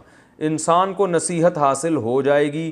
وَأَنَّىٰ لَهُ الذِّكْرَىٰ، اور کہاں ہے آج اس کے لیے نصیحت؟ انا کا معنی کہاں، ہم کہتے ہیں نا انا زیدن، کیا مطلب زید کہاں ہے، تو انا لہو کہاں سے ہے آج اس انسان کے لیے الذکریٰ نصیحت، کیا مطلب اب نصیحت کا کوئی فائدہ نہیں ہے، اب بڑے پاپڑ ویلے اور بڑی واویلا کرے گا کہ مجھے نصیحت ہو گئی، مجھے اللہ تیری آیتیں سب سمجھ میں آ گئیں کہ یتیم کا مال بھی نہیں کھانا چاہیے، یہ بھی نہیں کرنا چاہیے، وہ بھی نہیں، مجھے سب سمجھ میں آ گیا۔ اللہ فرماتے ہیں اب کہاں سے نصیحت، اب تو رزلٹ کی اناؤنس ہونے کا دن ہے نا، تو رزلٹ جس دن اناؤنس ہوتا ہے اس دن آپ بیٹھ کے رو رہے ہو یار میں پیپر میں یہ بھی کر لیتا، میں یہ بھی، یہ تو پاگلوں والی باتیں ہیں نا۔ تو اللہ فرماتے ہیں یہ احمقوں والی باتیں مت کرو۔ یتذکر الانسان، اس دن انسان کو نصیحت حاصل ہوگی، وَأَنَّا لَهُ الذِّکریٰ، اور کہاں سے اب نصیحت، کہاں سے اب نصیحت، یعنی کہاں گئی نصیحت، اب تو نصیحت کا کوئی ٹائم نہیں ہے۔ یقولو، پھر انسان کہے گا یا لیتا، یا کا معنی ہائے، ویسے یا عربی میں کہتے ہیں کسی کو پکارنا، جیسے ہم کہتے ہیں نا یا اللہ، کیا مطلب اے اللہ، تو لیتا سے، لیتا کہتے ہیں کاش، نی کا معنی میں، یا لیتنی، یا کا معنی کیا ہوگا ہائے، پکار رہا ہے گویا کسی کو، ہائے کاش قدمتو، میں نے آگے بھیجا ہوتا، قدم یقدم تقدیما، سبح یسبح تسبیحا، قدمہ کا معنی آگے بھیجنا، ٹھیک ہے نا، کہتے ہیں نا قدامت پسند، جو چیز پہلے گزر چکی ہے، آگے جا چکی ہے ہم سے، ایسی چیزوں کو پسند کرتا ہے یہ، تو قدامت پسند، گدھے کو پسند کرتا ہے یہ، ٹھیک ہے نا، جہاز کو چھوڑ کر، کہتے ہیں نا قدامت پسند آدمی، قدیم وہ چیزیں جو پہلے گزر چکی ہیں، آثار قدیمہ کہتے ہیں نا، وہ چیزیں جو، تو وہ کہے گا یا لیتنی، ہائے کاش، قدمتو، میں نے آگے بھیجا ہوتا، لی حیاتی، اپنی اس زندگی کے لیے، حیات زندگی، تی کا معنی میری زندگی، کاش میں نے اس زندگی کے لیے کچھ آگے بھیجا ہوتا۔ انویسٹمنٹ ہو رہی ہے، بینکوں میں لکھا ہوتا ہے اب روپیہ بچائیے کل کام آئے گا، تو بچانے کا مقصد ہوتا ہے ابھی بینک میں جمع کر کے سود لے لیں کل کام آئے گا، حالانکہ یقین نہیں ہے کہ آپ کل زندہ رہیں گے یا نہیں رہیں گے، تبھی حدیث میں آتا ہے تمہارا مال وہ ہے جو کھا کے ختم کر دیا، جو بچا دیا وہ تمہارا تھوڑی ہے۔ تو لیکن یہاں کے لیے انسان کہے گا کاش میں نے اس کل کے لیے بھی کچھ بچایا ہوتا۔ آج ایک تاجر سے میری بات ہو رہی تھی، وہ یہ کہہ رہے تھے کہ یار ہم لوگ یہ کرتے ہیں تو ہم کچھ بکرا کاٹتے ہیں تاکہ ہمارے جو بھی کنسٹرکشن کا کام کرتے ہیں نا، تاکہ یہ مکان صحیح بن جائے اور اس میں بلائیں نہ آئیں۔ تو میں نے کہا وہ تو بکرا کاٹنا ویسے ہی بدعت عمل ہے، صدقہ کر دیا کرو۔ لیکن میں نے کہا وہ صدقہ جو ہے نا آپ اس بلاؤں کو ٹالنے کے لیے تو کر رہے ہو کہ کنسٹرکشن میں یہ نہ ہو وہ نہ ہو، اصل بلا تو قیامت کے دن آئے گی، جب جتنے آپ نے کاروبار کیا اور جو کچھ زندگی بھر کرتے رہو اس کا حساب دینا پڑے گا، تو وہاں کی بلاؤں کو ٹالنے کے لیے کیا کرنا چاہیے؟ صدقہ، اس کے لیے کوئی کوشش نہیں کرتے ہم لوگ۔ تو اللہ فرماتے ہیں قدمت لحیاتی، وہ کہے گا کاش میں نے اس زندگی کے لیے بھی کچھ آگے بھیجا ہوتا، فَيَوْمَئِذٍ، پس یومئذٍ، جس دن ایسا ہوگا، لا يعذب، نہیں عذاب دے گا، عذابہ، اس اللہ کے عذاب جیسا عذاب، احد، کوئی بھی۔ جس دن یہ قیامت ہوگی نا اور یہ باتیں ہوں گی تو اللہ کے عذاب جیسا عذاب کوئی بھی نہیں دے گا، یعنی بہت سخت عذاب اللہ دے گا۔ ولا یوثق، اوثق یوثق، اکرم یکرم کی طرح، اس کا معنی ہوتا ہے، اوثق کا معنی ہوتا ہے پکڑنا۔ دیکھو میثاق ایک ایگریمنٹ کو بولتے ہیں، کہتے ہیں نا میثاق مدینہ، لفظ سنا ہوگا نا۔ تو میثاق کیوں کہتے ہیں؟ اس لیے کہ اس ایگریمنٹ میں بھی انسان ایک دوسرے کے ساتھ جڑ جاتے ہیں، اور لوگ کہتے ہیں میں بڑے وثوق سے کہہ رہا ہوں، کہتے ہیں نا، تو وثوق کا مطلب بھی میں گویا پورے، یعنی اعتماد ہے مجھے، اور گویا میں اپنی بات میں جکڑ گیا ہوں، میں اس سے رجوع نہیں کر سکتا۔ تو ولا یوثق وثاقہ، اللہ فرماتے کوئی نہیں پکڑے گا، وثاقہ، اس اللہ کے پکڑنے جیسا، احد، کوئی بھی نہیں۔ جس دن ایسا ہوگا یعنی قیامت آئے گی تو اللہ کے عذاب جیسا عذاب بھی کوئی نہیں دے سکتا، اور اس کی پکڑ جیسی پکڑ بھی کوئی نہیں کر سکتا۔ یا ایتھا النفس المطمئنہ، اے وہ نفس جو مطمئن ہے۔ قرآن میں بعض الفاظ محذوف ہوتے ہیں، یعنی یقالو، اس دن کہا جائے گا، اناؤنسمنٹ ہوگی۔ کیا اناؤنسمنٹ ہوگی؟ اے وہ نفس، نفس سے مراد انسان ہے۔ یا ایوہا، آپ نے سنا ہوگا نا ایوہا، یہاں ایتو، ایو کی مؤنث آتی ہے ایتو، نفس کا لفظ عربی میں مؤنث ہے، مراد تو اس سے انسان ہے جس میں مرد بھی ہیں عورتیں بھی ہیں، لیکن نفس کا لفظ کیا ہے عربی میں؟ مؤنث، اس لیے ایو کے بجائے کیا استعمال ہوا؟ ایتو۔ یا ایتھا النفس، اے وہ نفس المطمئنہ جو مطمئن ہے۔ مطمئن کا لفظ اردو میں استعمال ہوتا ہے، بھائی میں پورا اطمینان ہے مجھے. تو مطمئن کس بات سے؟ یعنی اللہ کی توحید پر بھی مطمئن، پیغمبر کی رسالت، ختم نبوت، نیک اعمال، ان تمام چیزوں پہ جو مطمئن تھا. تو ایسے نفس کو خطاب ہوگا، کیا خطاب ہوگا؟ ارجعی، رجع یرجع، ضرب یضرب، اس کا معنی ہوتا ہے رجوع کرنا. تو یضرب کا امر کیا آتا ہے؟ اضرب. تو یرجع کا امر کیا آئے گا؟ ارجع. اور ارجع کی مؤنث ارجعی، کیونکہ نفس مؤنث ہے نا، اس لیے ارجع کے بجائے کیا آ رہا ہے؟ ارجعی. ایسے نفس سے کہا جائے گا ارجعی، لوٹ جا، الی ربکی، اپنے رب کی طرف. ربکا کے بجائے ربی کی، کیونکہ مؤنث ہے. راضیتن، اس حال میں کہ تو بھی کیا ہے؟ راضی. مرضیہ، اس حال میں کہ تجھ سے بھی رب کیا ہے؟ راضی. مرضیہ اصل میں تھا مرضوین، مقتول کی طرح. مقتول جس کو قتل کیا جائے، مضروب جس کو مارا جائے. مقتول کی مؤنث کیا آتی ہے؟ مقتولہ. مضروب کی مؤنث کیا آتی ہے؟ مضروبہ. تو مرضوین جس سے راضی ہوا جائے، یعنی جس سے اللہ راضی ہو گیا. مرضویتن اس کی مؤنث. تو مرضویتن کو پڑھتے کیا ہیں؟ مرضیتن. یہ مرضویتن ہی ہے مقتولتن کی طرح جو بن کیا گیا مرضیتن. یا ایتھا النفس المطمئنہ، ہے وہ نفس جو مطمئن تھا، یعنی اللہ کی عبادت پر، نیک اعمال پر، پورے کانفیڈنس کے ساتھ، اعتماد کے ساتھ اللہ کی عبادت میں، اللہ کے حکام کو پورا کرنے میں لگا رہا. اس کے بارے میں کیا کہا جائے گا؟ ارجعی الی ربک، چل اپنے رب کی طرف. راضیتن، تو بھی خوش، مرضیتن، اور تیرا رب بھی تجھ سے خوش ہے. تو کتنا زبردست بات ہوگی جب اللہ سے اس حال میں ملاقات ہوگی کہ آپ بھی اللہ سے خوش. کیوں آپ اللہ سے خوش؟ کہ اللہ نے آپ کو، آپ کی جو اعمال تھے نا، اس کا ایسا انعام دیا ہوگا کہ آپ بھی کہو گے اللہ میں تجھ سے کیا ہوں. ابھی دیکھیں خوش ہوتے ہیں نا، ابھی خوش تو ہوتے ہیں لیکن دل میں وسوسے آ رہے ہوتے ہیں. جیسے ایک صاحب کے بچے کا انتقال ہو گیا، تو میں نے ان کو تسلی دی. میں نے کہا بس، کہتے ہیں ہاں یار بس اللہ کی طرف سے اللہ نے دی تھی ایک نعمت، واپس لے لی. پھر تھوڑی دیر میں کہتے ہیں یار پتہ نہیں اللہ کو میں ہی ملا تھا یار، میرا ہی بچہ مارنا تھا. ایسی باتیں شروع کر دی انہوں نے.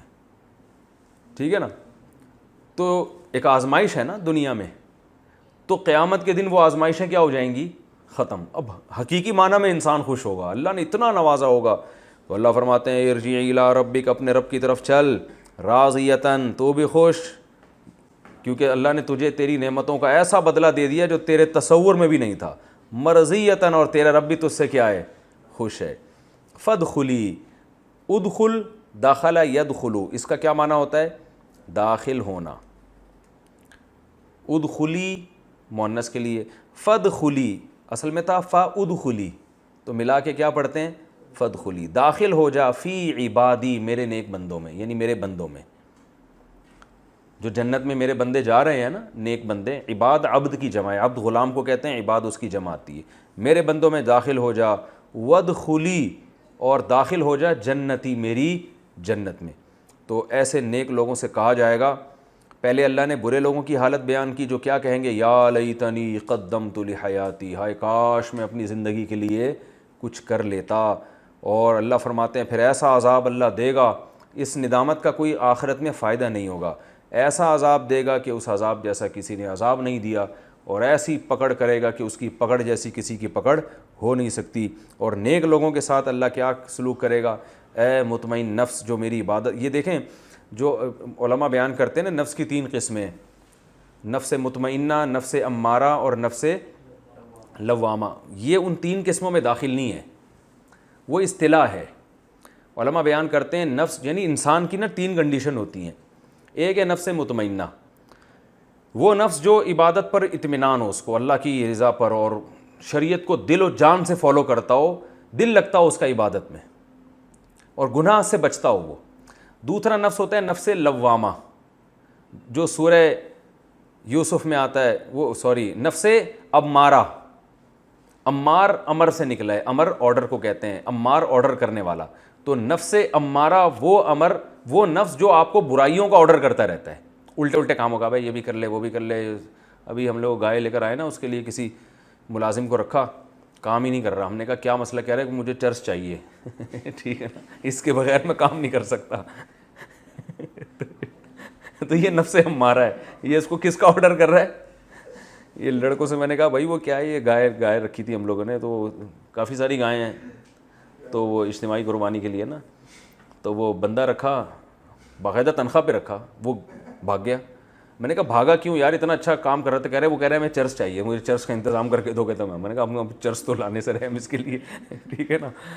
تو یہ ہے نفس امارہ. کس کا حکم دے رہا ہے اس کو؟ چرچ کا، ہیروئن کا، بری. تو جو برائی کا حکم دینے والا نفس ہے اسے کیا کہتے ہیں؟ نفس امارہ. جیسے یوسف علیہ السلام نے جب اپنی برات کا اعلان کیا نا کہ زلیخا نے جو مجھ پہ تہمت لگائی ہے میں بری ہوں، تو فوراً تواضعاً کیا کہا انہوں نے؟ وما ابرئ نفسی، میں یہ نہیں کہتا میرا نفس بڑا نیک ہے، ان النفس لامارۃ بالسوء، نفس کا تو کام ہے سو کا حکم دینا، برائی کا حکم دینا، یہ تو میرے رب نے بچا لیا. تو یہ تواضع تھی نا ان کی کہ اپنے آپ کو بھی نفس امارہ میں داخل کر رہے ہیں، پھر کہہ رہے ہیں کہ میرا نفس بھی وہی ہے لیکن اللہ نے بچا لیا مجھے. تو نفس ایک وہ ہوتا ہے جو ہر وقت الٹے سیدھے کاموں کا حکم دیتا رہتا ہے، اور ایک نفس ہوتا ہے لوامہ، ملامت کرنے والا، کہ ایسا نفس جو برائی کرتا تو ہے لیکن اس پہ برائی پہ ندامت ہوتی ہے، ملامت ہوتی ہے، یار غلط کر رہا ہوں میں، ایسا کرنا نہیں چاہیے. تو سب سے بدترین نفس نفس امارہ ہے، اس سے اچھا نفس لوامہ جو برائی کر تو لے لیکن اس کو ندامت ہو. تیسرا نفس مطمئنہ، جو مطمئن ہو کہ بھائی نہ برائی کرنی ہے کہ بعد میں پھر ملامت کرنی پڑے، ٹھیک ہے نا، اور اللہ کی نعمتوں پر اور اللہ کی تقدیر پر راضی اور شریعت پر اطمینان ہو. پھر اگر کوئی غلطی ہو جائے وہ تو کسی بھی انسان سے ہو سکتی ہے. تو یہاں وہ مراد نہیں ہے، وہ تو ایک فقہا یعنی مفسرین کی ایک ٹرم ہے. یہاں ایک سیدھا سادہ مطلب یہ ہے کہ جو بھی شریعت کو فالو کر رہا ہے، اس میں نفس لوامہ بھی داخل ہے. اگر کسی سے گناہ ہو جائے اور وہ توبہ سچے دل سے کر لے ندامت کی وجہ سے، تو وہ بھی نفس مطمئنہ ہی میں داخل ہے اللہ کی نظر میں. تو اللہ نے فرمایا کہ اے نفس جو مطمئن ہے، جو اللہ کی عبادت پر مطمئن تھا، جس کو اعتراض نہیں ہے شریعت پر، اسلام پر، تو آج اللہ کہیں گے چل اپنے رب کی طرف، تو بھی خوش اور اللہ بھی تجھ سے خوش. تو اس صورت کا خلاصہ میں بیان کر دیتا ہوں، وقت تھوڑا رہ گیا. اللہ نے قسمیں اٹھائی ہیں راتوں کی، پھر اللہ نے فرمایا کہ تمہارے رب، تم نے دیکھا نہیں ہے اللہ نے قوم عاد اور قوم سمود کے ساتھ کیا کیا اور کیسا ان کو تباہ و برباد کیا. تو تمہیں عبرت حاصل ہونی چاہیے لیکن تمہیں عبرت حاصل نہیں ہوتی. تم دیکھتے نہیں کہ قوم عاد قوم سمود کو کتنی نعمتیں ملی تھیں مگر پھر بھی تباہ ہو گئے. تمہاری حالت کیا ہے کہ اکرمہ و نعمہ، اللہ جب اکرام کرتے ہیں اور نعمتیں دیتے ہیں تو قوم عاد اور قوم سمود کی طرح تکبر کرتے ہو، بولتے اب اللہ کا دیا ہمارے پاس بہت کچھ ہے. یعنی اترانے کے لیے کہتے ہو، شکر کے لیے نہیں، اس سے تواضع نہیں پیدا ہوتی. تو مال ہی کو سمجھتے ہو اللہ کی رضا کا ذریعہ، اصل چیز ہی تمہاری نظر میں دولت ہے. اور جب غربت آتی ہے رب نے بیڑا غرق کر دیا، ربی اہانن، اللہ نے کیا کر دیا. اور آج ہم لوگوں کی یہی حالت دیکھ رہے ہیں کہ پیسہ نہیں ہوتا تو سمجھتے ہیں اللہ ہم سے ناراض ہے، پیسہ مل گیا تو سمجھتے ہیں اللہ ہم سے بہت زیادہ خوش ہے. تو ایسا نہیں ہے. تو اللہ فرماتے ہیں کلا، ہرگز ایسا نہیں ہے. تمہارے اندر یہ نظریاتی خرابی بھی ہے، اور عملی خرابی کیا ہے؟ یتیم کا اکرام نہیں کرتے، مال کھا جاتے ہو وراثت کا، اور تحبون المال حبا جما، مال سے بے پناہ محبت. تو یہ تمام اخلاقی برائیاں ہمیں اپنے اندر سے ختم. اصل میں تو مال کی محبت ہے نا، یہ ان تمام برائیوں کی جڑ ہے. علماء کہتے ہیں کہ حب الدنیا رأس کل خطیئہ، دنیا کی محبت ہر برائی کی جڑ ہے. دنیا کو دل سے نکال دو گے تو یہ برائیاں خود بخود کیا ہو جائیں گی؟ ختم. جب دولت سے محبت اتنی جتنا رہنا ہے اس کے ساتھ، تو اور وہ یہ نکلے گی کیسے؟ بار بار اذا دکت الارض دکن دکا. یہ سوچو یہ زمین تباہ ہو جائے گی بھائی. یہ ورلڈ ٹریڈ سینٹر گرا نا، تو ایک تو ورلڈ ٹریڈ سینٹر گرا جس پہ دنیا اتنی حیران ہو گئی یہ کیا ہو رہا ہے، تو پوری زمین ہی ایک دفعہ تباہ ہو جائے گی، یہ ساری بلڈنگیں مٹی بن جانا ہے، اور اس سے پہلے ہم مٹی بن جائیں گے. تو یہ سوچنا چاہیے انسان کو، مسافر خانہ ہے، اس سے مال کی محبت کم ہوگی. جب کم ہوگی تو خرچ کرنا سیکھے گا، پھر کھلائے گا لوگ، معاشرے کو، غریب لوگوں کو، مسکینوں کو، رشتہ داروں پہ خرچ کرے گا. اللہ تعالیٰ عمل کی توفیق عطا فرمائے. بھائی ایک بات آپ لوگوں سے یہ بھی کرنی ہے، ماشاءاللہ ایک طالب علم ہے مدرسہ عثمانیہ کا جو پشاور میں بڑا مدرسہ ہے، اس کا ماشاءاللہ رزلٹ بھی سنا ہے بہت اچھا ہے. وفاق میں ان کے طلبہ اکثر ٹاپ کرتے ہیں، اول آتے ہیں. تو ان کا ایک طالب علم ہے محمد حسان تو انہوں نے ماشاءاللہ یہ بڑا اچھا کام کیا ہے کہ یہ جتنے ہمارے لیکچر ہیں نا ان کو ریٹن فارم میں لے کر آیا وہ، اور میں نے ان کا وہ دیکھا ہے کام بہت اچھا ہے، شاندار ہے. تو میرا تو ارادہ تھا اس کو کال کر کے میں شکریہ ادا کروں اور اس کو تھوڑا سا ترغیب دوں. تو آج مجھے خیال ہوا ہے تفسیر کے دوران میں اپنے جو ہے نا ایک جو جذبات ہیں وہ ریکارڈ کروا دوں تاکہ ایک اچھی اس کی حوصلہ افزائی ہو جائے. اور وہ کمنٹس میں جو کسی نے خلاصہ بیان کیا ہوا ہوتا ہے یہی ہے، محمد حسان ہی ہے. اکثر میں تفسیر کے نیچے کمنٹس دیکھتا ہوں، روزانہ جو ڈیلی جو لیکچر اپلوڈ ہوتا ہے نا اس کا بھی کسی نے خلاصہ کیا ہوا ہوتا ہے. تو وہ بھی اگر یہی محمد حسان ہے تو دوبارہ سے ان کا شکریہ. جی ٹھیک ہے نا. وہ اگر کوئی اور لڑکا ہے تو ان کا نمبر مجھے دیجیے گا، میں اس سے فون پہ اس کی حوصلہ افزائی کروں گا. کافی محنت والا کام ہے روزانہ ہر لیکچر کو یار وہ بیٹھ کے خلاصہ لکھنا. تو اللہ تعالیٰ ان کے لیے صدقہ جاریہ بنائے.